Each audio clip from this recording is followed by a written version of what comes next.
As a country, we are doing very poorly in financial literacy, but that does not mean the world is doing much better. Let me tell you something. Even the world isn't doing very well in this. For a die-hard finance enthusiast, if they've made up their mind, when they come into an MBA program, they know what they want. If somebody's unsure, I think the first thing I would say to them is, have a look at your interest in economics.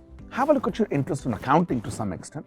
And then the first fin course any B school student does is corporate finance. Right. In India, particularly if you don't have a master's, growing up the ladder in a corporate, it's a very difficult thing to do. And India also has a very peculiar business school setup where everybody has to be given a job. This never happens outside this country. This is the only country where you must provide a job to career to every student who convocates. Okay, so that's fine. We do that.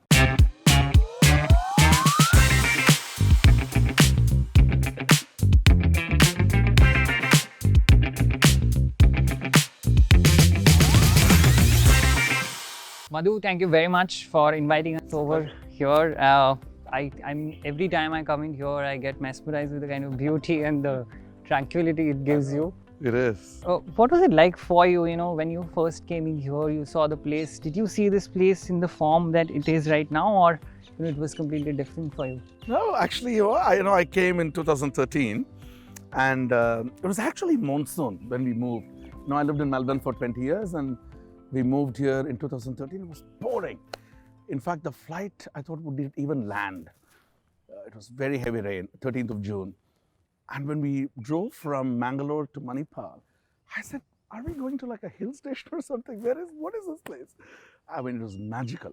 Actually, when I came for the interview, it was November, the previous year, 2012. And that time, the monsoon had all gotten over and everything.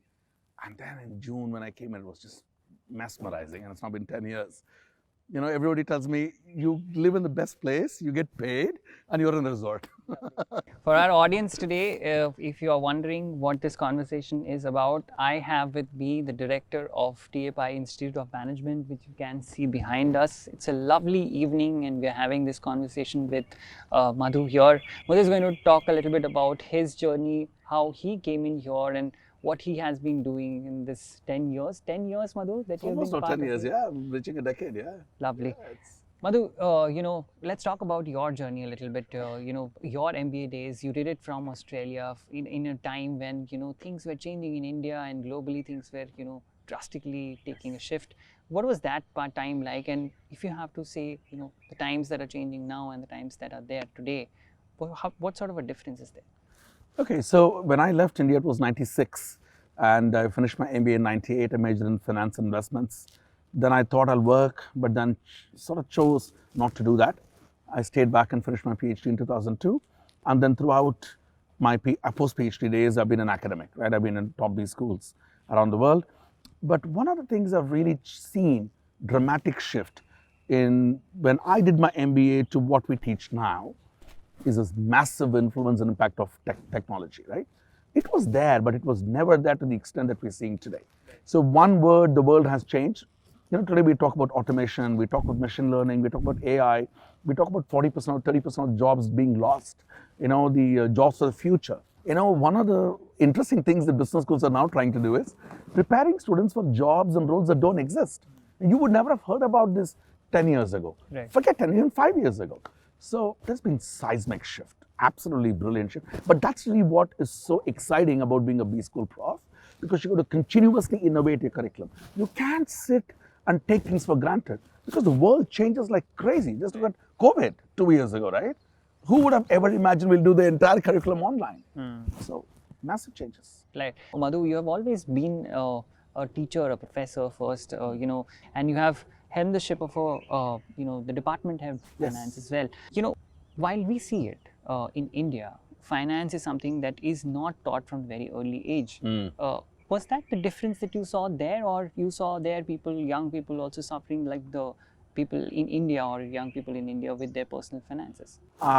Okay. So you're referring more to financial literacy? Yes. Okay. Absolutely. I mean, this is a really, really important point. Actually, bang on, because what I was thinking when I was heading the department there, I used to do a lot of school children as well, because by school kids, I mean year 11, year 12 kids, right? And the amazing thing is, in the West, and particularly in Australia, they are taught numeracy and literacy, financial literacy certainly, very, very early age. So at school they're taught about it. And what I realized when I came to India, I have two children. I go to school, one of them is in year 11, other one's in year 9. You know, they've taught very little about personal finance. And at home also, parents, I don't think, discuss a lot about personal finance, right? Or the dinner table conversations. These things don't happen. So you are very, very right. I think, you know, as a country, we are doing very poorly in financial literacy, but that does not mean the world is doing much better. Let me tell you something. Even the world isn't doing very well in this. When a colleague of mine and I are doing some work on risk literacy, a little different to financial literacy. But what in my readings, what I found was almost 45% of Gen Z, as you call it, these guys have no understanding of financial concepts. They have no clue. Like, you know, I ask some students when they get jobs, have you looked at the salary slip? And they have no idea. What is their PF contribution? What is their basic? What is the CTC? What is their gross? I mean, they don't think about it. You know why they don't think about it? They've got a long way in life to go. They're like 24, 25, or 20 maybe. I've got 40 years to go. Why? I chill out, man. I don't really need to think about this. So you're right. We need to do a lot more work in this space. Right. And at the same breath, you know, if I have to say that people from abroad know India as the country which gave UPI to the people, right? Yes. And it's a dichotomy. Absolutely. So, and I would like to address that, you know, as somebody who's preparing the future leaders. Yes. How do you see this, you know, unfolding? Fantastic. Actually, you know, I was in Dubai just last week. People talk about cash. And here, I can go to a small hawker. I can buy corn for 30 bucks. And he has a Paytm scan and I can pay. It is unimaginable. The amount of development we have seen in India, it is just better than any of the developed economies. US doesn't have it. Europe doesn't have it. Europe still talks about cash. They still talk about credit cards. You know, I can just take my phone, scan and make the payment in half a second. I mean, this is brilliant. And the financial inclusion we've spoken about in this country, it is second to none. Look at the population we have. And look at the sort of initiatives the government has taken. It's brilliant. So, you know, on that side, we have done really well. But what worries me, Paul, is are we preparing students? Right. I mean, are we preparing a generation that probably has no clue about these things? See, that's a very worrying thing. And they are not looking very impressive. Not just in India, by the way. Around the world, these guys are not doing well. Can you imagine? A recent survey shows almost 45% of the population around the world has no clue about financial concepts. I mean, that doesn't worry you. That worries me. As a professor of finance, it worries me a lot. So we do that in curriculum. We do financial planning here. And when I was in Melbourne, we had a whole program in financial planning because we want to be able to create these people, right? Right. That's important. So when you came in here, like 10 years back, you joined in as a lecturer here. We were talking about it, you know, in the beginning of the conversation. What did you want to change here after you came in here? What did you see and what struck you at that point in time? Okay. So I was already a tenured professor. I had a $1 million home and I was enjoying my BMW and all that stuff. And when I came, I actually, you know, how I came to TAPMI is also very providence, maybe destiny. I really wasn't sure I was going to come also. Right. We just came for a vacation. I actually, my family was in Bangalore and Chennai, so we came for a small vacation. And then a colleague of mine said, "Oh, Madhu, there's a school called TAPMI. Why don't you just go and just present a paper?" I said, "Where is this?" He said, "You just go, you like the place." So we came to the Udupi temple, and the next day I presented a paper here.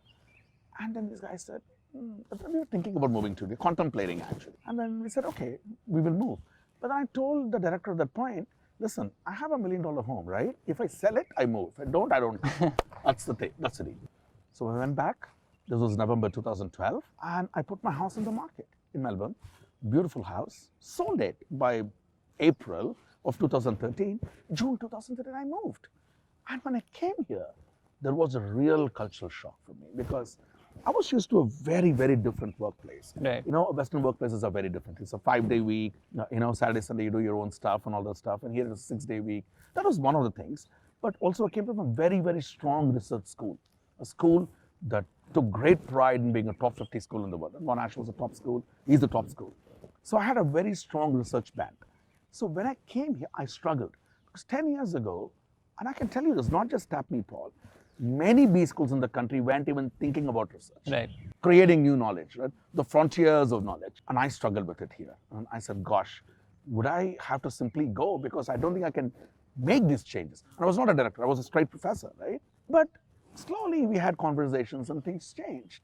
And that to me was a real eye-opener, is to have these very meaningful conversations with my faculty colleagues and saying, why do we think research is important? What does a professor actually do other than teach? Right. And you came in here, you had an interest in behavioral finance for the longest time. Behavioral finance is something that, students sort of grapple with who are not probably from the finance domain. I myself understand very little about finance, and I constantly try and learn more, and that's how I have this conversation with people who can make me understand. So for our audience today, for me, if you can simplify behavioral finance a little bit, how is it in playing in the market right now, and why should MBA students know about it? There is a difference between behavioral finance and what we call classical finance. Sometimes we use the word standard finance, which is something that's taught extensively in most B schools around the world, right? From Booth to Duke to Harvard to Princeton, all the way to every country, everybody teaches these things. So behavioral finance looks at how psychological biases or psychology would influence investors or markets, and sort of assumes that not everybody is rational, and there is information processing errors, and we can be driven or misguided by our biases, and we can make incorrect decisions. On the other hand, the classical finance, in which I have a PhD, basically says that everybody is rational, there is no room for information processing errors, no cognitive biases, there is no overconfidence, no illusion of control, no representativeness bias. All this cognitive stuff has no role to play. That's the theory. That's the classical finance. But your question is very important, because if you don't understand the behavior of investors, and tomorrow you're getting into the market and you have no clue about the behavior, it doesn't make much sense. So at TAPMI, what we do, a colleague of mine, Kavita Ranganathan, she's currently at Max Planck on a sabbatical for 7 odd months, and her and I teach this course on behavioral finance, and it's real fun. I mean, again, not a lot of students take it, Paul, but 30 or 35 students take it, but we really open their eyes. Hey, look, this is a totally different world you're entering. It is a world where Dan Kahneman won the Nobel in 2002. In fact, the idea or the area of behavioral finance became really popular after Dan Kahneman won the Nobel. Until then, people didn't even speak about it. It was all about efficient market hypothesis. Even now it is, but surely this area is finding a lot more momentum, a lot more interest. I mean, I'm delighted that students are actually doing some work. In fact, I would love to see PhD students do more work in this area. Right. A latest trend that has catch up with the young generation, with millennials, with Gen Z, is they follow a lot of these influencers online, right? They make their decisions basis the kind of knowledge that they provide them, because it's a bit-sized content, the information that they are getting. How risky is this proposition today in the context of behavioral finance that we were talking about? Does this push you into taking decisions in a haste? It can, and it probably does, and that's why I think the understanding of you're right about the Gen Z. See, the problem with them is, they're a nice bunch of people, but the problem with them is they want everything very short and a bit-sized content, as you're saying, right? And therefore, half knowledge can be a problem, right? And particularly in the finance industry, it's a certain problem, dealing with somebody else's money. You cannot go around and advising people without knowing the risk profile, the risk attitudes, how much risk is the person wanting to take, is this the right asset I'm recommending for these people? So I think it's necessary that you spend a lot of time knowing the discipline, or if you're going to make a career here, it's equally important to upskill yourself. Right. See, we may offer 1 or 2 courses in a B school, right? Not everything can be taught every time in every B school. It's impossible to cover the content. So my recommendation, my suggestion to my students is, guys, you take 1 or 2 courses in behavioral finance. That's great. But do more. Right. Perhaps understand more, read more, follow somebody. There's some very, very good, exciting literature. And this literature is actually building now. That's a great amount of scope to do PhDs, great amount of scope in the world of investing. In fact, there are funds run by top investment houses that actually uses these sorts of behavioral biases or cognitive biases. Right. So I think it's important. I have an interesting question here, Madhu, for you. Somebody who wants to get in the world of finance, right now they are not sure whether they are interested or not, or how should they be, putting that first foot forward. What sort of literature should they refer to? What should be their entry point, and how should they, start that preparation in that journey? So there are two ways to think of it.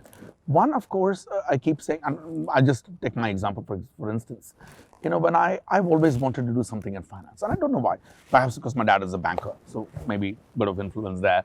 But I've always enjoyed the idea of markets. Why do stock markets work this way? How is this price? Why are the prices going up or going down? So I was sort of infatuated with that early. I didn't have great knowledge, but I did work, for a small, very boutique research firm right after my undergraduate program in India. So I picked up some very interesting stuff. And then I made up my mind that this is where I want to make my career. So I think for somebody, finance is not for everyone, but certainly if somebody has any interest, a bit of hunger in the belly about understanding investors, about markets, about economic outcomes, about the way the world is actually moving, I think that's a great start. I mean, that's a great beginning for them to think about, okay, I think I like finance. Now, finance is also a huge discipline. You can deal with corporate finance, you can get into investments, you can get into derivatives, you can do fixed income, you can be a specialist anywhere you like, right? So for a die-hard finance enthusiast, if they've made up their mind, when they come into an MBA program, they know what they want. If somebody's unsure, I think the first thing I would say to them is, have a look at your interest in economics. Have a look at your interest in accounting to some extent. And then the first fin course any B school student does is corporate finance. Right. If you do well here and you feel, now I'm really enjoying this, because some people are really thrown by numbers, right? Mathematical models, stochastic calculus really drives people insane. They are very, very scared. So if you're not that sort of a person, and in B schools anyway, Paul, we keep the math away, because we know most B schools guys don't like math.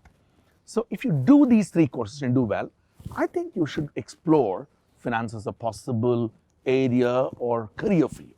As a director, how do you make sure that you make these students comfortable? The students who come in from different backgrounds, Yes, diverse backgrounds, absolutely. and they probably are not okay with numbers. You said that you take the number out of the MBA here. How do you do that? What are some of the processes that you follow? See, it's very hard to be in a top 20 MBA program and not have the numbers. You got to have the numbers. You got to know the numbers. Even if you're a marketing major, you need to know finance. Even a finance student, I still tell them, guys, you got to understand marketing. People think that marketing has no numbers. Absolutely wrong. There are a lot of numbers that you deal with as well. What we don't do, which is quite right, is the calculus part of it, which is the mathematical equations that can really throw you out. I don't think that's necessary, because these guys are not PhD students. So what we are about, Paul, is bridging the gap between theory of finance and practice of finance. Right. The theory of finance is very complex. That's why people won Nobel. Modigliani, Miller won Nobel. Sharpe has won Nobel. Markowitz has won Nobel. The work is extremely complex. But when you come to a B school, my job and the job of my colleagues is to say, hey, can we teach these guys in a sense? The theory is not lost, but the practical application is equally important. And that's when they see the connection. That's why I told you, there is a very serious gap between theory and practice of finance. That gap needs to be bridged. Now, how do we bridge it? I don't know if you've seen the Bloomberg terminals. Right. Yeah, TAPMI, 16 Bloomberg terminals, 7 Reuters terminals. This is as real as it gets. I have a fund. I teach a course called SMIC, where TAPMI gives 10 lakhs of real money to invest. It's not simulation. They have to invest in the markets. If they lose, they cover the losses. If they make any profits in those investments, the money comes back to student, to the school. So, and there's no exam. What can be an exam in a course with investing my money, the client's money, real money in the markets, and you got a horizon, and I tell you what I want, what is my expectation? That's a brilliant way to learn, right? So TAPMI is all about giving you the fundamentals, the underpinnings, but also ensuring you get great application. That's what business school should do. We are not teaching masters in economics. We are teaching masters of business. Right. It has to be applied. We're talking about classes, Madhu, and the sun is also setting. There's very little light, but I have a lot to ask you. Sure. So let's go to one of these classrooms, continue our conversation there, or to your cabin. Let's see what comes Most next welcome. with Let's this go. conversation. Thank you.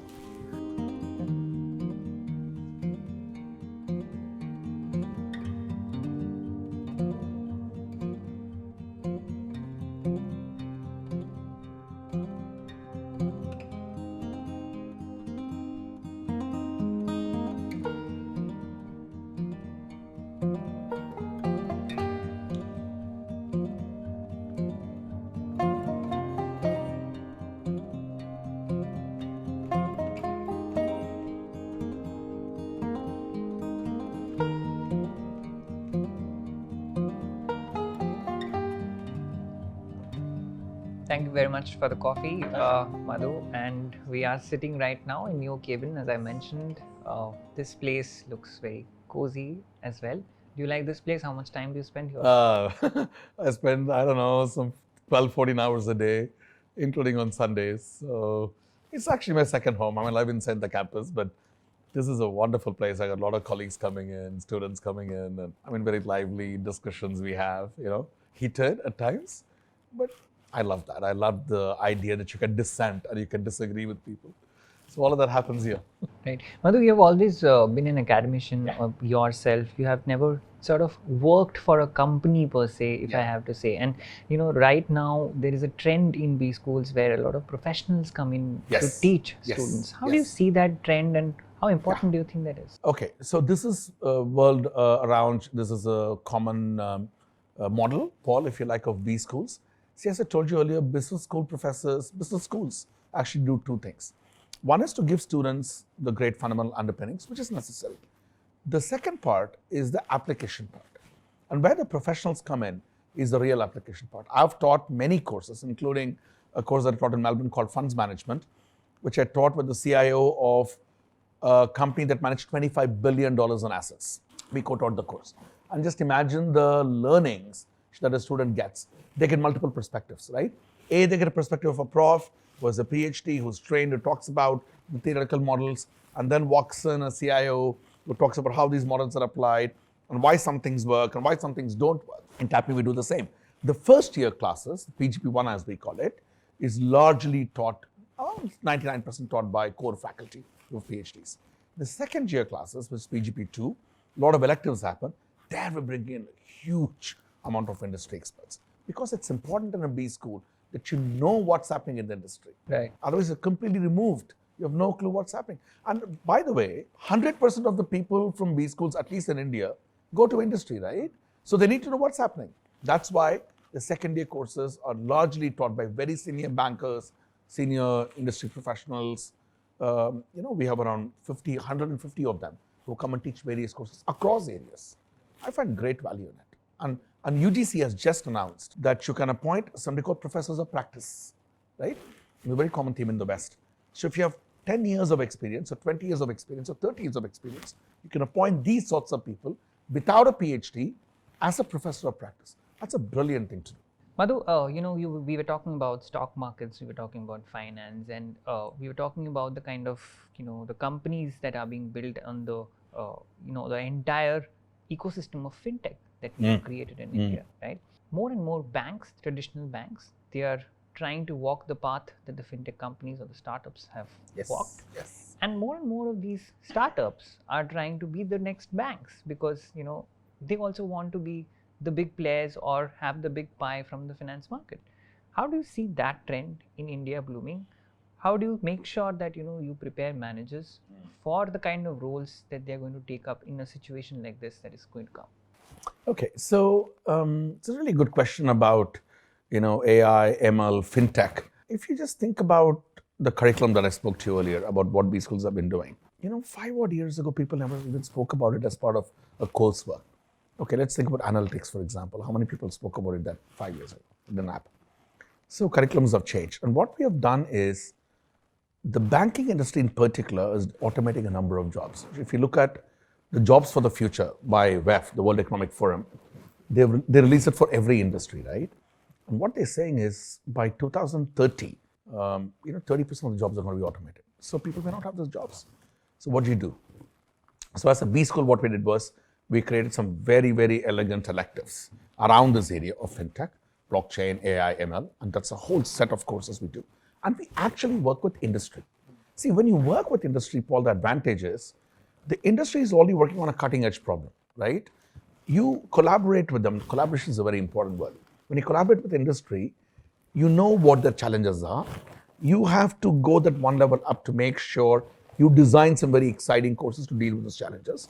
Students do them, and their placement becomes very easy. Because industry is saying, hey, this is what we actually wanted. These are the skill sets we need.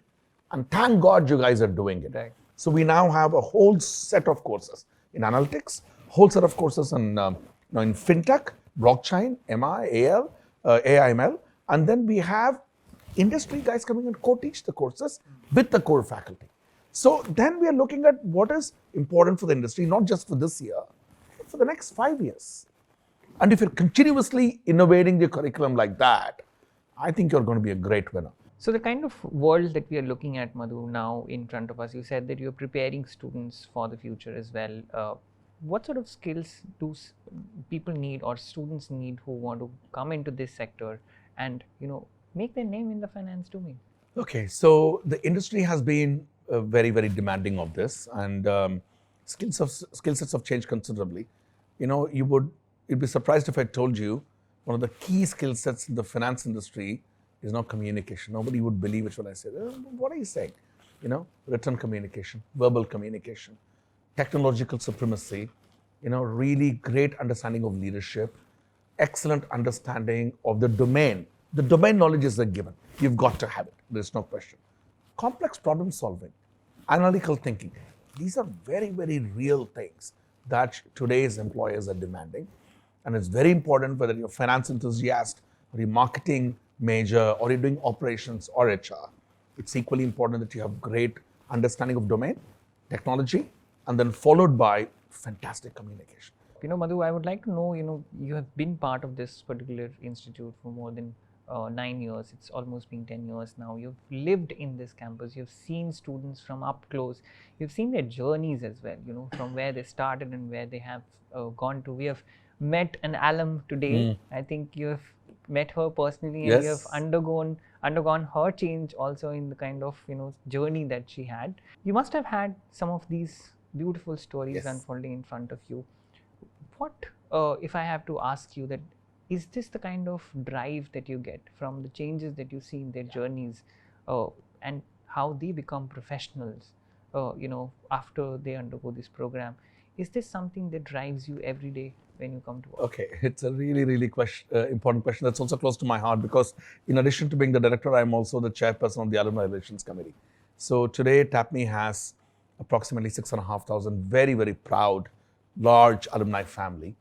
And 1/4 of the alumni pool hold CXO roles around the globe, right? We just have to ring alums and they will say, sir, how can I help the school? That's the amount of love, affection, genuine love and affection they have for the school, and I have for them. Business schools cannot sustain if you don't have great alumni supporting you. Let's just make it very clear. If alumni don't support you, you are not a good B school. That means you've done something very wrong, right? Our alumni, TAPMI alumni, they participate in admission interviews.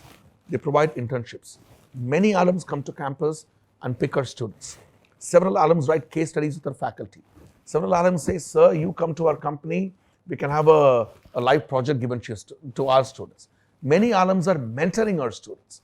I mean, the contributions are just in so many different areas. Lovely. I don't know who else would be a better person than you for this particular question that I have. If somebody is actually interested in finance and they want to kickstart their learning process, what are the 3 books that you would suggest they read for sure, so that they are up and running when they want to, get into this? Okay, so for me, I think the key things, one, of course, is first, before you even get to finance, I would suggest these guys pick a small set of Harvard series on communication. It's a very small, sort of 10 books. If they can make an investment in that, that'd be great. The sort of book I like is a book by Burton Malkiel. It's called A Random Walk Down Wall Street. It's an amazing book. I'd love for people to read that. There's a whole autobiography of Fisher Black, which I think is a brilliant read. And there's a book on Risk and Ideas. It's a really, really terrific book. I mean, these are books that actually go back to financial history. How was the world of finance in 1600s? Right. How was it in 1800s? What happened in Japan?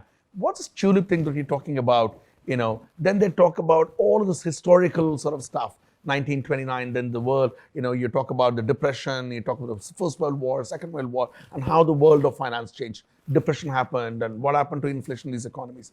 So there's a whole lot of financial history that gets covered by Peter Bernstein. Peter Bernstein is an amazing author, and I highly recommend anybody to pick his books to read.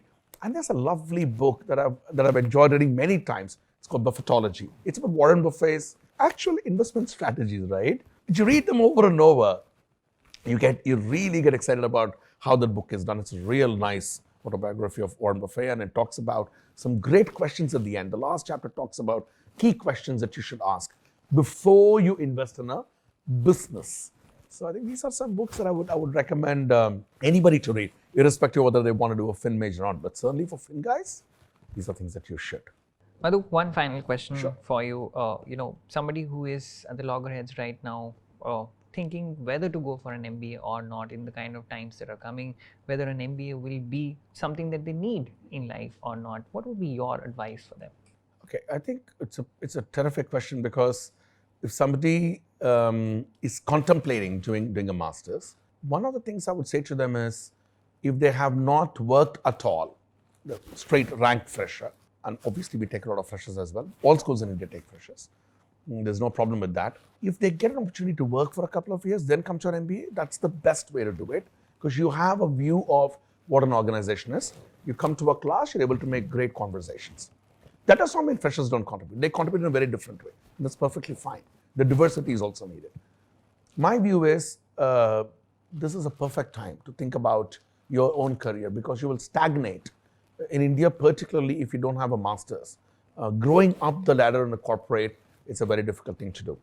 And India also has a very peculiar business school setup where everybody has to be given a job. This never happens outside this country. This is the only country where you must provide a job a career to every student who convocates. Okay, so that's fine. We do that. I think this is a perfect time to think about an MBA as a career, because the world is changing so rapidly, and all business schools, at least the top business schools, Paul, that I'm aware of, both in India and globally, are also very quickly changing their curriculum. But remember one thing, today, the learner does not necessarily have to be in campus, because many schools around the world have also got an executive program, which is basically saying, we can come to your doorstep. It can be a device-to-device thing. We can do really online learning.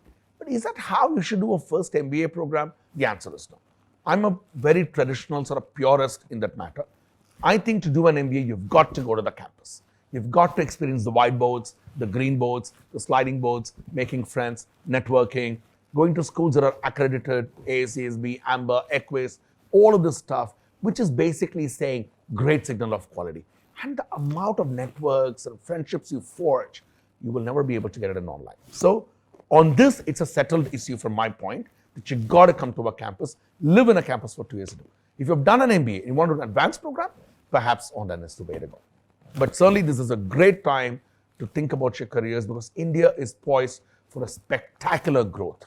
And the amount of leaders we need, Paul, is just unbelievably high. I hope there is no brain drain. I hope that we continue to serve a glorious country in the way that we all of us can.